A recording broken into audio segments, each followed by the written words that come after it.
For the last talk of the day, I'm pleased to introduce Anton Setzer, who will speak on extended predicative Mahlo universe and the need for partial proofs and partial objects in type theory. Okay, so thanks to organizers for inviting me. It's really a very pleasant environment, especially for me, who's usually going to computer science conferences.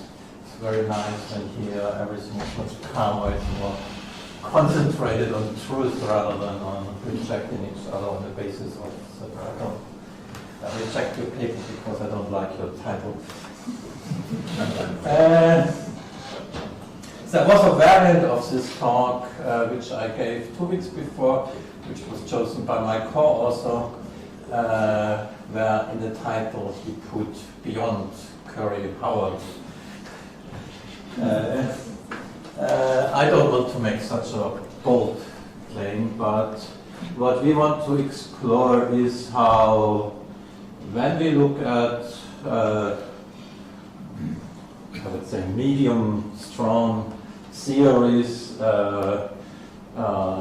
in type theory, there is a phenomenon arising that you need that in order to get a really good explanation for what's going on, a really predicative justification, you cannot, it seems like, I don't have any proof, but it seems like necessary to that in your proof object suddenly partial objects start to need to be part of your proof objects. So, and we want to explore what this means and what kind of implications it could have for type theory.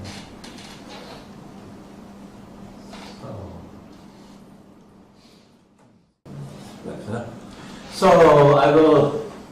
So what I will talk first, I will talk a little bit about the Mahlo universe, about which I have talked a lot of times, which I introduced quite some time ago, and then we look at the so-called extended predicative Mahlo universe, which is a Mahlo universe, which is a variant of the Mahlo universe where you see more what is going on predicatively, and then we will discuss a bit what the implications are in terms of, do we need a notion of partial proofs?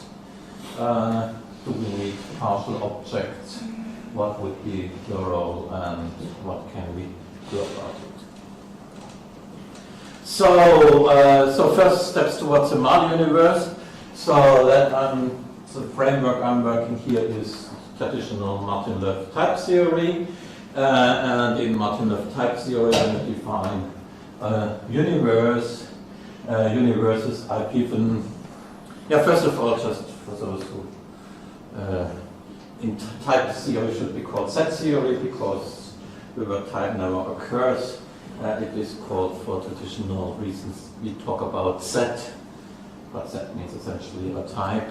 So a universe is given by a type U0 or a set U0, which are the elements of the universe, and the decoding functions which for every element associates the type it denotes. And then you can say, for instance, if you take a universe, you can say you have a code for natural numbers in your universe, and it decodes as a set of natural numbers, and you have a code which gives you the W type, which are well-founded trees, and it decodes as the W type. And this is an inductive recursive definition because you define inductively this set U0 while simultaneously recursively defining the function T0. So the function is defined recursively, but the inductive definition refers to this set, and these two things cannot be separated. So, and when going now beyond simple universes, Eric Palmgren introduced the universe operator and a superuniverse. So just first, just some abbreviation. We will talk about families of sets. Families of sets is just a collection of sets indexed over a set. So it's a set together with a collection of a function from X to these sets. And then you can define a universe operator which takes a family of sets and creates a new family of sets.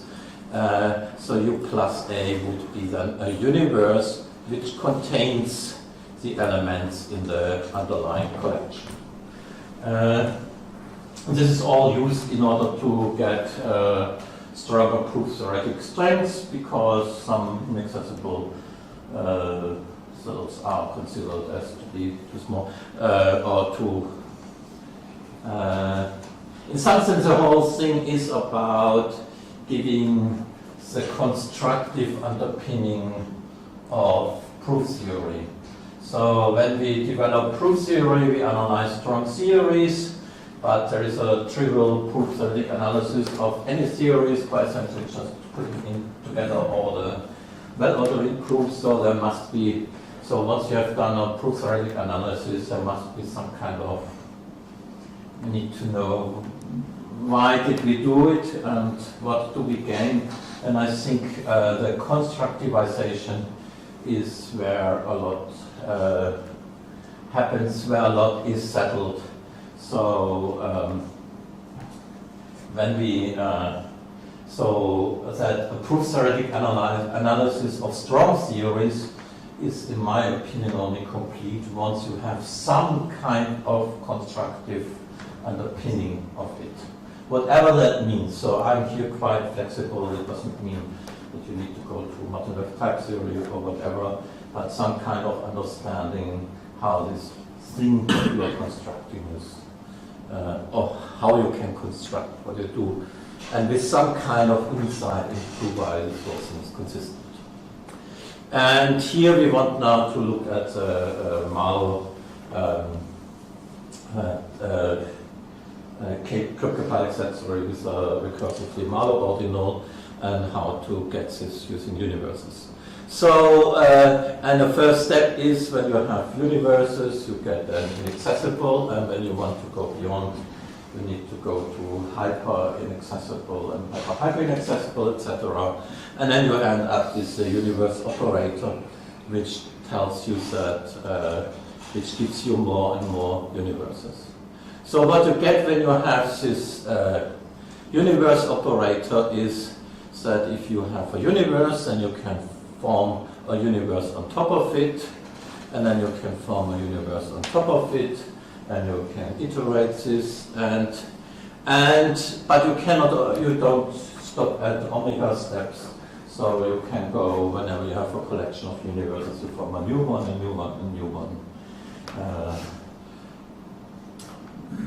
Yeah, and then the super universe here is now once you have a universe closed under the super universe operator. So this V here would be the super universe itself, which is closed under formation of bigger universes. And now, of course, now you just, once you have understood this, then immediately you think, okay, let's form a super universe operator, which takes a family of sets and constructs a super universe on top of it, which contains this A, and then you find a super universe which is closed under it, etc. And now what do we get when we just iterate this? And that's where the Mahlo universe comes into play. Or first there is a so-called external Mahlo universe, and that says if we have any function from family sets to family sets, then we have a universe closed under it. And that is in the area of Martin-Löf Type Theory usually considered as, this is what we, they are not considered as very controversial. What becomes controversial is as soon as we start to internalizing it, which means now we form a universe. Instead of having set to be the Mahlo universe, we say we have a universe which has this property. So the internal Mahlo universe, sometimes as well called the black Mahlo universe as opposed to the red Mahlo universe. The red Mahlo universe is okay, which this was what we had before. That's the external one, and the internal is the black one because there's danger. Says now if you have a universe V, such that when you have a function from family of V's to families of V, you have an element in it which is which represents a subuniverse closed under it. So that's somehow the Mahlo universe. We have a function V, and when we have a function f from V to V, then we form a subuniverse closed under it.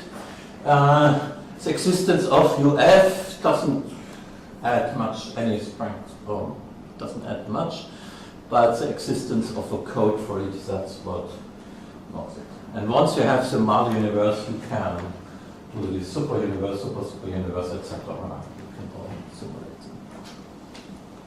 Now the problem is, of course, that this is a bit impredicative, because you define now the universe V by referring to functions from families of V into families of V, and you are referring to the set of total functions from families of V to families of V. And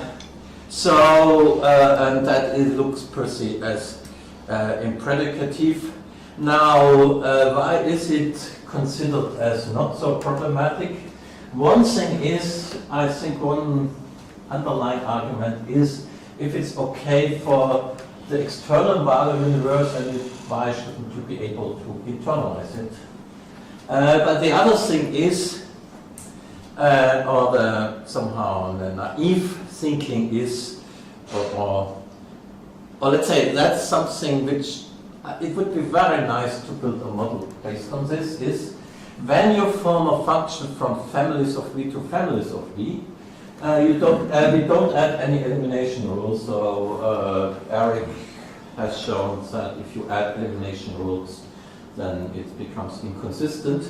If you don't have any elimination rules, which says we have the least Mahlo universe, then when you form a function from families of V to families of V, you can only use the fact that you can only use closure properties about V.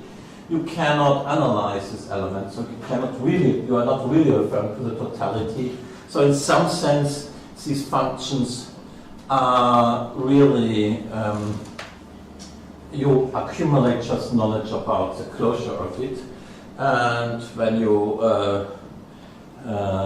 so in some sense, and that is somehow, you don't really need to know the totality in itself, you just need to know what kind of closure properties you have observed up to now.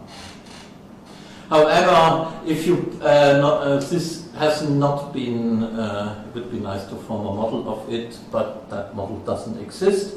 So instead, the standard proof for the consistency of the Mahlo universe makes the observations that when we define, in order to add a code for UF, you don't need that F is total on V. You only need that F that you can form a subuniverse of UF closed under F. So in some sense, when you form the model, you don't only need the restriction of F to families of UF to be total, not that F is total on all of V. So once you observe this, then you have some of the properties that when you add these subuniverses to your universe, you're not destroying by adding. But when you add this element to your universe, you're not affecting the reasons for it.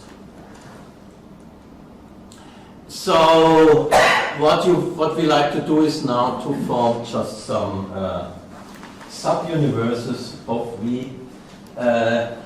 We want, instead of forming adding to my Mahlo universe for every total function from V to V, a subuniverse, we want to do it for every partial function such that I can form a subuniverse of my universe which is closed under F.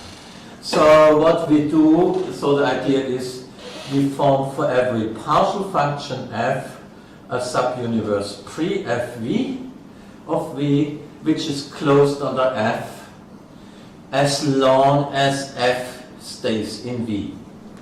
So we just assume here a partial function with, and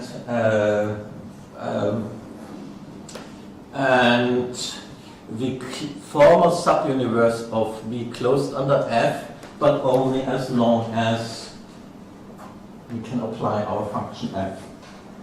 We stay within v.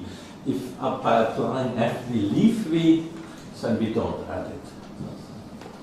So, and then we add, and once if we form this pre-universe, and if we now find out that this pre-universe is closed under F, then we add a code for this pre-universe to our V. And now we have that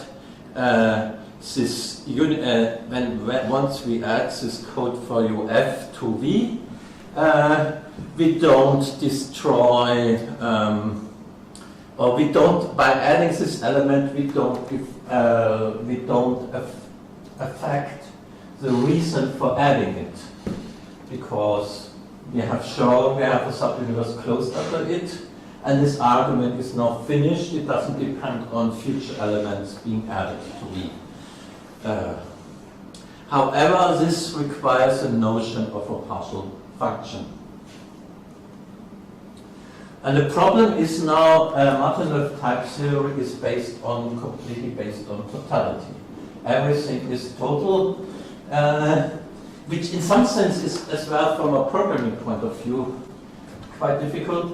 A programmer usually will not program a part deliberately on purpose, write a program which doesn't terminate. He does it by accident, but he will not on purpose do it. But he might, when writing this program, go through programs which don't terminate everywhere, because he knows it terminates where you need it. So in some sense, the limitation a little bit of type theory is the fact that we have to, everything needs to be perfect at all times. I cannot go through some chaotic time and have my perfect function. No, I need at all times to be correct. And there we can use now Fefferman's explicit mathematics. Has now this nice thing that there we have the access to the soup of all partial objects. And what we really need is, so there are approaches to Martin-Löf Type Theory to simulate partial functions by totality, but what we need here is really that all partial functions are contained, that we have a soup of programs which contain all the total functions together. So I will use here a little bit, I will write explicit mathematics a little bit in a bit more type theoretic style. So what is explicit mathematics? Fefferman system of explicit mathematics. Just a little bit, so we have a soup of terms, and in explicit mathematics is per se more Russell style as opposed to Tarski style, which means whereas in type theory we had in a universe of terms which then needed to be decoded into types. In Fefferman style, the element of a type can be something which, or a set or a name, they call it. The element of it could be as well something which is a name. So we don't need to distinguish between between codes for a set and set. And it allows as well to decode families of V into V, so we can talk about functions from V to V instead of functions from families of V to families of V. So now, and in Feynman style, we define for every f, and we just refer here to the collection of all programs, and every set x, a set pre-fx, which is a subset of x, which is the largest set, the smallest set closed under f and closed under universe operations. So here's the idea. We have here a set x, and we have this term f, and now we form a subset of x, which is pre-fx, which we close under f if we stay within x. So if here this b, if you apply f to it, it stays within x, so it's added to our pre-fx. But if we have this c, and fc is not in x, and we should think of x as being an approximation of my Mahlo universe, so it might be at some later stage it becomes an element of x, but it's not, then it will not be added to pre-fx. So pre-fx is closed under all universe operations as long as the result of this universe operation is in x. So if we say closure under join, and I use here sigma because that's a Martin-Löf type, or the type theoretic name for it. We can say if I have an element of families and an element of the families of this pre-universe, and if sigma A, the sigma type formed from A, is an element of x, then I add it to pre-fx. And pre of x is closed under f, provided the result is in x. So if I take an element of pre of x, if fa is in x, then fa is added to pre-fx. And now the pre-fx is independent of x, when, which means independent of what future elements are added to it, if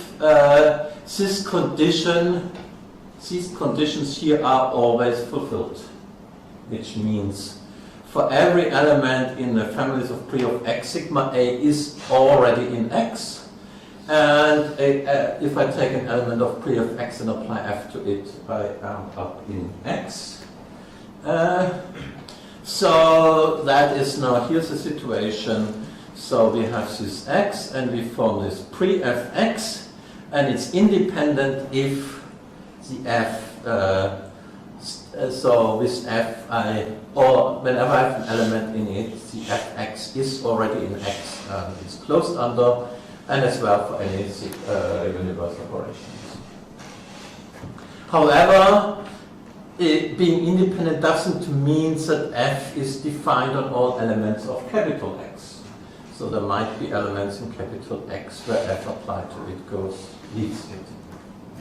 And then the introduction rule for the Mahlo, for the extended predictive Mahlo universe, is that if I have an algorithm, a term f, and I form the pre-fv, and this pre-fv is independent of v, then I add a code uf to v, which is the same as pre-fv and is an element of v.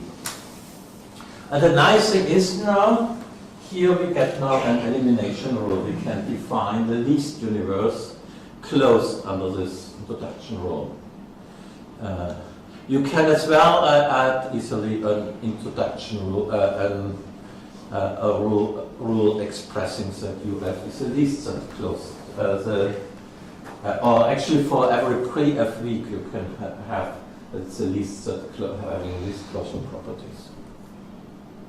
So that's the situation.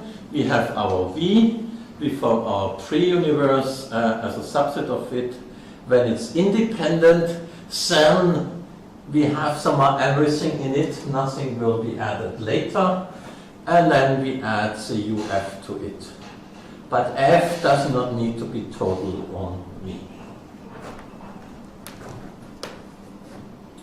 And this formalizes easily the axiomatic Mahlo, as they call it in explicit mathematics, namely where you refer to the totality of F.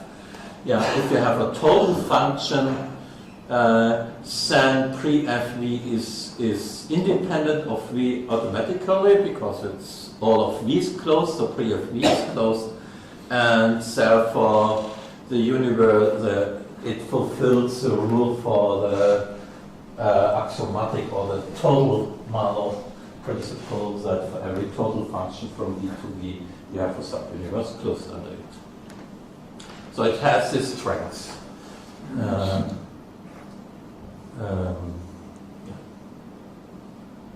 Okay.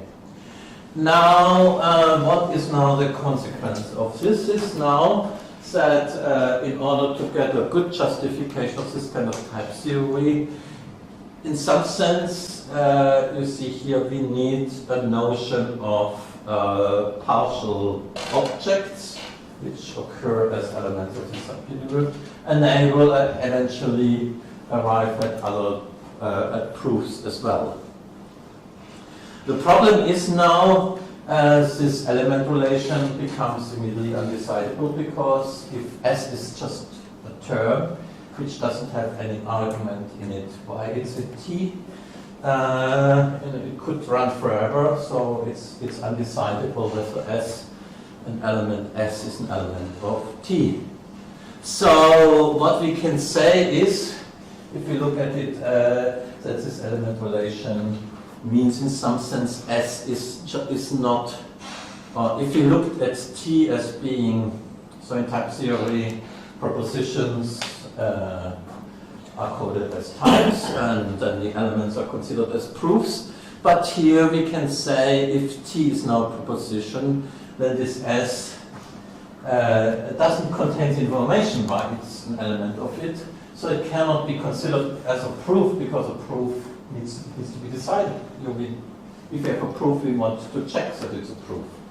So it's all it is a realizer, namely an object which gives you the constructive content of it. So if you have an existence quantified, it gives you the witness. If you have a disjunction, it tells you which of the two disjuncts it is. But it is not really a proof. Where is now the proof? The proof is now the derivation. That is now a derivation that S is an element of T. By the way, something similar happens in, if you look at extensional type theory and UPerl. In UPerl, it's undecidable whether S is an element of type A. So, and there is a proof, and what is the proof? The proof is actually the thing you carry out, where you actually derive that something is a proof. Whereas in Martin-Löf Type Theory, in systems there, we say it has decidable type checking. I can write down S's of type A, and it checks and shows whether it's true. So now these proof objects could be made explicit by saying we have now we can formalize the calculus for proving and say now we have a proof that S is an element of T. And in some sense, I think in Martin-Löf Type Theory at some point something went wrong, or not wrong, but went in a certain direction, where suddenly the realizer and the proof was unified into one object. You want to decide. So a function from n to n is no longer just an algorithm. It is an algorithm together with enough information so that I know for every natural number it gives you a natural number. So and that causes problems with equality, which is in my opinion the biggest problem you have in type theory, is that you get a term and you get two different ways of proving that in some sense you get two. You have one realizer, but you have two proofs that it's in it. One proofs come from one part of your proof, and the other comes from the other one.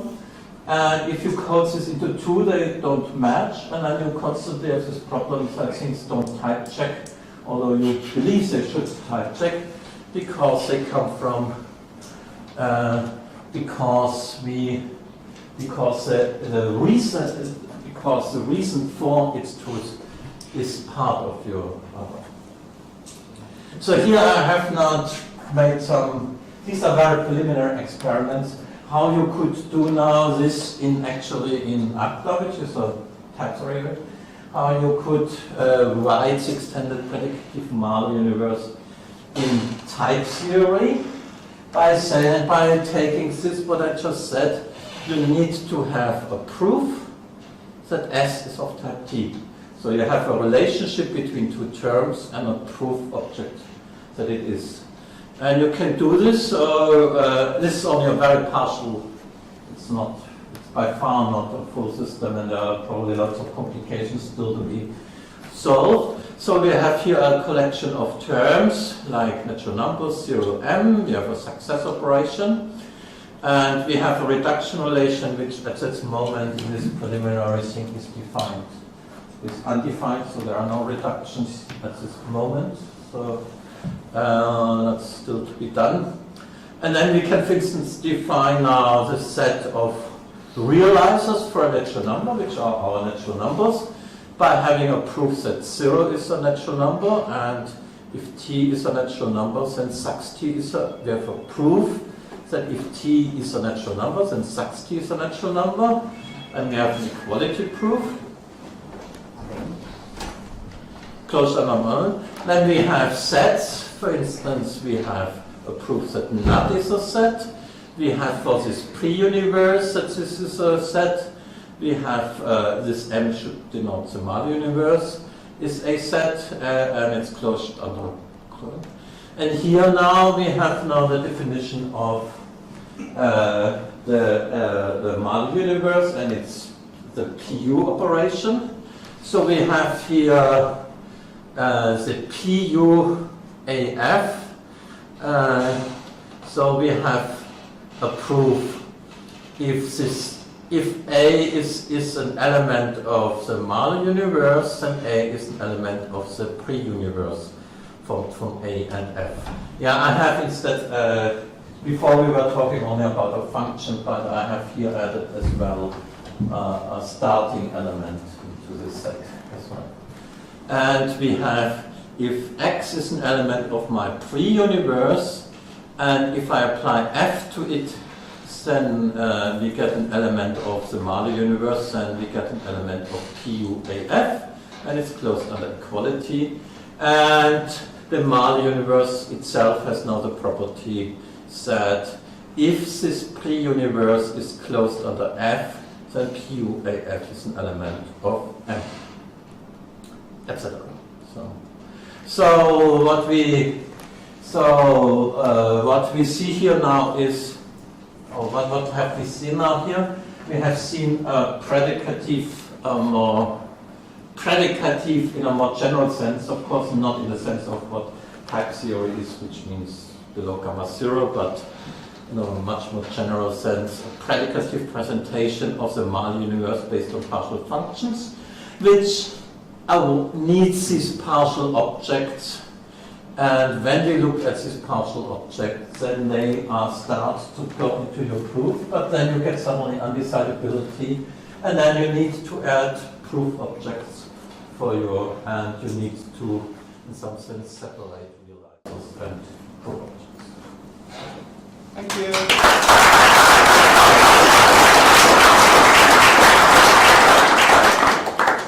Some questions?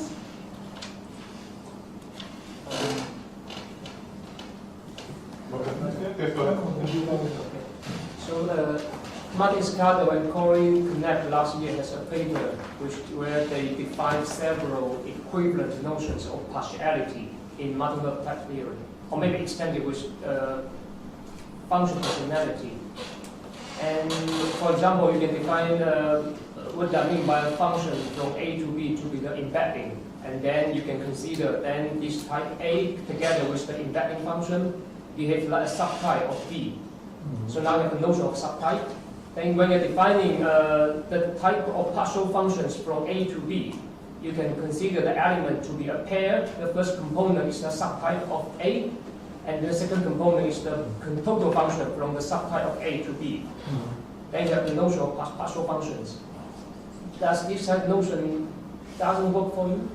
I looked at all these kind of notions and they are endlessly discussed. The problem is, at this point, we need, when we have the Mahlo, we haven't defined the Mahlo universe yet. Okay. And this, so, which means we cannot talk about all these operations, somehow the partial functions come after the type is defined. But here we need the partial function before the type is defined. We don't know what V will actually be and need to talk about something. But whatever we get should, but every total function which later comes needs to have been already a witness. So that's why all this. So I tried I made lots of attempts, but you always fail because you need the partial objects need to come before your time. Okay. That is somehow a real problem. Thanks. Question, Michael? Let me use the old terminology of classifications, what Pfefferman called classifications. So when you build this universe, would it make a difference if you require all your... So I understand that you use basically operations that go from classifications to classifications. And would it be enough to, if you restricted yourself to extensional operations, or do you need... What do you mean by extension? Well, it means if I apply the operation to two classifications that happen to have the same elements, then also the results have the same elements. That's what I mean.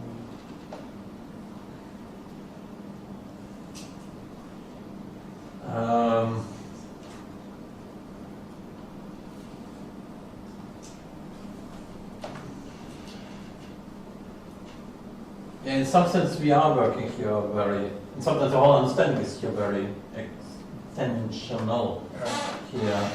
As you can see, because if you look at this definition, when you type this into the zero probe, it will immediately reject it because it says it's it actually has somewhere the Mahlo principle built in. The whole argument why we understand it is because we say once it's independent we know all its elements, but it doesn't mean that we know all the proofs that something is an element. These can later grow, and that's why this here thing becomes a little bit. If you look at it, you see. Because what happens here is that this is still monotone, but yeah, here we have essentially a function from PU F to M, which is and the PU AF is somehow defined simultaneous with it. So in some sense there is a little bit of an M error M going on here. So, but it's only on the proof level. On the proof level it's somehow a bit more impredicative, but on the realizer level we are extensional. I'm mumbling something, so.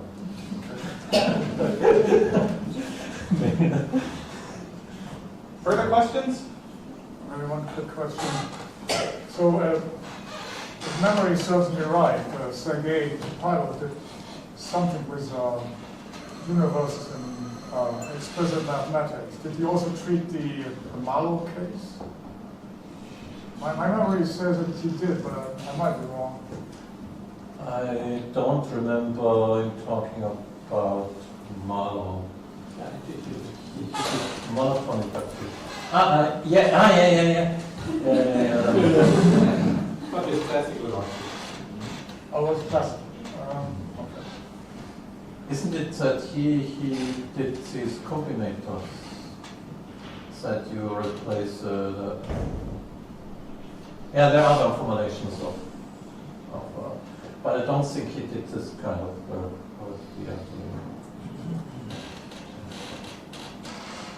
More questions? Okay, thank you very much.